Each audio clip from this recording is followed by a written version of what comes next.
السلام علیکم حضور، میرا نام سارا انور ہے، میرے ابو کا نام رفیق الرحمن انور ہے، مجھے نسائیں۔ حضور، میرا پہلا سوال ہے کہ کیوں اللہ نے انسان کو بنایا ہے؟ ان کا پہلا سوال ہے کہ اللہ تعالیٰ نے انسانوں کو کیوں بنایا ہے؟ قرآن کریم میں اللہ تعالیٰ فرماتا ہے وَمَا خَلَقْتُ الْجِنَّ وَالْإِنسَ إِلَّا لِيَعْبُدُونَ، کہ میں نے بڑے لوگوں کو اور چھوٹے لوگوں کو صرف عبادت کی خاطر پیدا کیا ہے۔ عبادت سے مراد یہ ہے کہ اللہ تعالیٰ کے پیچھے چلیں۔ عبد غلام کو کہتے ہیں، اور غلام وہ ہوتا ہے جو اپنے مالک کے پیچھے پیچھے چلتا ہے۔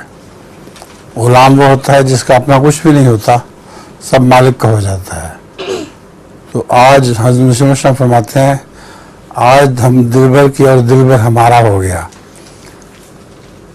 اب شکر للہ مل گیا، کیا ہے بدل؟